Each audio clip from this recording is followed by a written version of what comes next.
जय मिथिला। हम टिंकू झा। आज अहाँ सबके हम दिखा रहल छी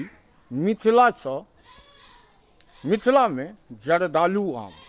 सीता जी के जानकी के गांव छे, माता सीता के धरती छे।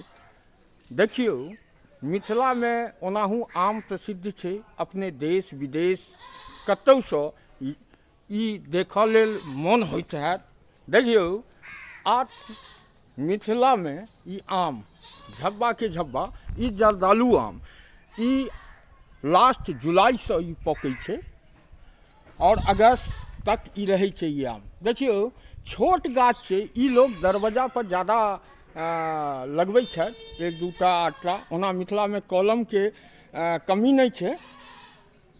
की नाम अछि यौ? हमर नाम भऽ गेल राजन कुमार झा।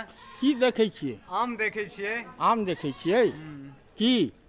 यहाँ के जर्दालू आम भेल। ई 10 रंग के होइ छै। अच्छा, ताहिमे एक रंग के छै, यहाँ के मिथिले भर में भेटत। अच्छा अच्छा, बाकी कतौ नहीं भेटत। अच्छा, बाकी कतौ नहीं भेटत। यहाँ के मालदहो खाए काल में मालदहो के फैल कऽ दै छै। अच्छा, मालदह आम, आम के राजा कह के अथी छे कि आम के राजा मालदह कहै छे मिथिला में। लेकिन ई मालदह से बढ़िया आम होइ छे। लास्ट टाइम में पकै छे। देखियो झब्बा के झब्बा, ई एकरा झब्बा कहै छे, जकरा अपने सब हिंदी में गुच्छा कहै छियै। लेकिन मैथिली शब्द जे छे एकरा झब्बा कहै छे। और ई सुंदर सुंदर आम पकैया यौ। हाँ पकैया।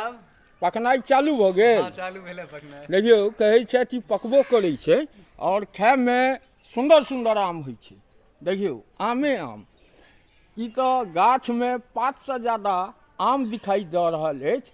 और जे ई गाछ जिनकर छन हुनको कोटि कोटि धन्यवाद करू कि एहि टाइप के ओ रखने छथि, जे अहाँ हमरा देखाबऽ के मौका अहाँ सबके मिलल है ई वीडियो के माध्यम से। ई देखियो ई जर्दालू आम, मिथिला महान। ई देखियो कतेक नीचा तक। देखियो आम, आमे आम। देखियो आम, आमे आम, मिथिला के जर्दालू आम। जय मिथिला।